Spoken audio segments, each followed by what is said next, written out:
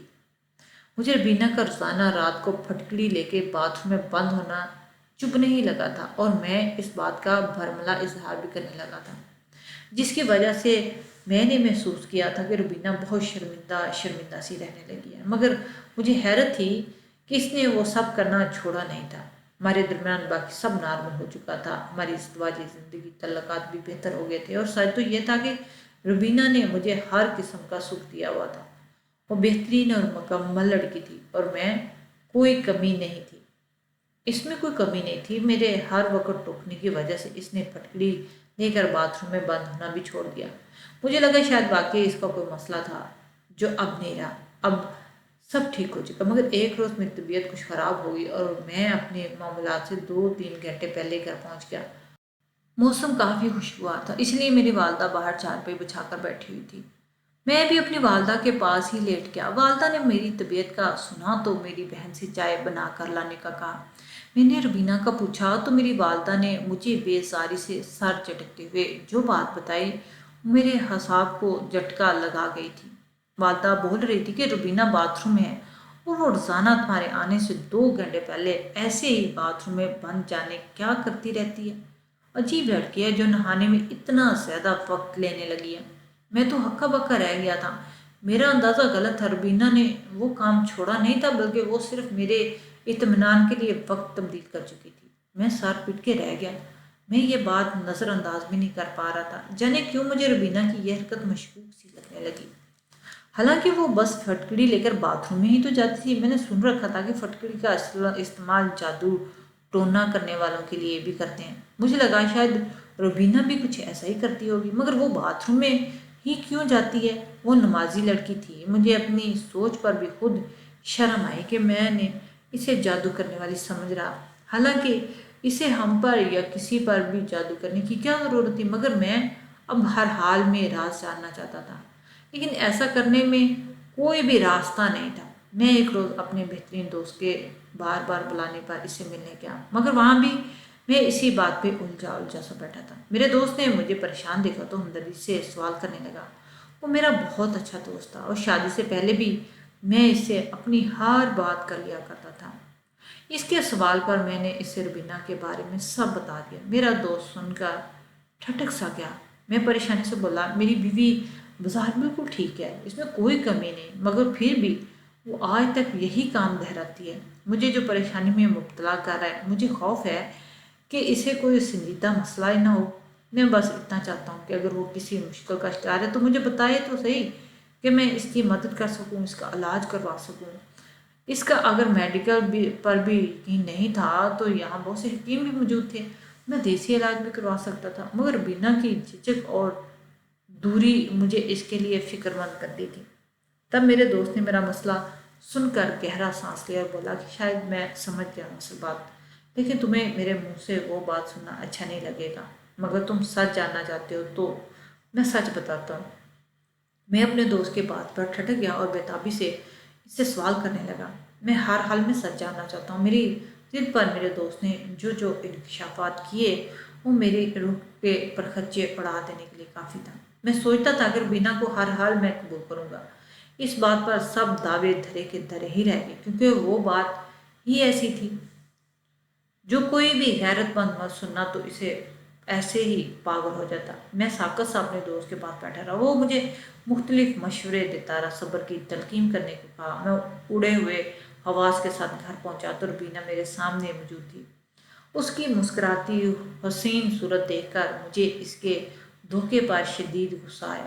مجھے بار بار اپنے دوست کے الفاظ یاد آنے لگے۔ وہ بولا تھا کہ پھٹکڑی کا استعمال عرب کی لڑکیاں بہت زیادہ کرتی ہیں، کیونکہ وہ اپنا کنوارا پن شادی سے پہلے کھو دیتی ہیں اور پھر پھٹکڑی کے استعمال سے کنوارا پن حاصل کرنے کے لیے اپنے شوہر کے قریب جاتی ہیں۔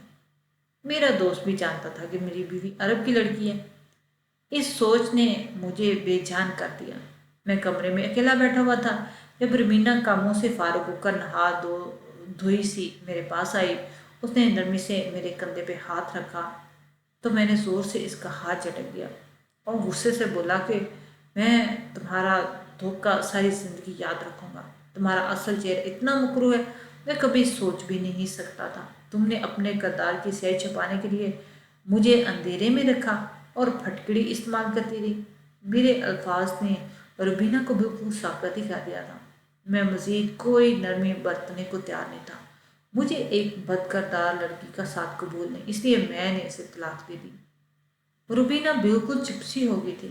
میرے طلاق دینے کے 2 دن بعد وہ واپس سعودیہ لوٹ گئی، مگر ایک خط لکھ گئی تھی جس میں سچ درج تھا کہ کچھ عرصہ پہلے سے میرے جسم سے بدبو آنے کا مسئلہ ہو گیا تھا، جس پر مجھے تمہارے قریب جانے سے جھجک ہوتی تھی، اور میں کسی کے بتائے نسخے کے مطابق پھٹکڑی رگڑ کر خود کو بدبو سے پاک کرتی تھی۔ اور میں باکردار لڑکی ہوں اور اس کا گواہ اللہ ہے۔ میں پھٹی پھٹی آنکھوں سے وہ خط پڑھ رہا تھا۔ میں اپنے عمل پر بری طرح پچھتایا کہ کاش میں روبینہ سے نکاح ہی نہ کرتا۔ مجھے جیسا کم ظرف شکی انسان اس نیک لڑکی کے قابل نہیں تھا، یا کاش اسے پاکستان ہی نہ بلاتا، کیونکہ پاکستانی دوست کی گھٹیا بات نے مجھے اتنا پاگل کیا کہ میں نے اپنی نیک سخت معصوم بیوی کو طلاق دے دی، مگر اب کچھ نہیں ہو سکتا تھا۔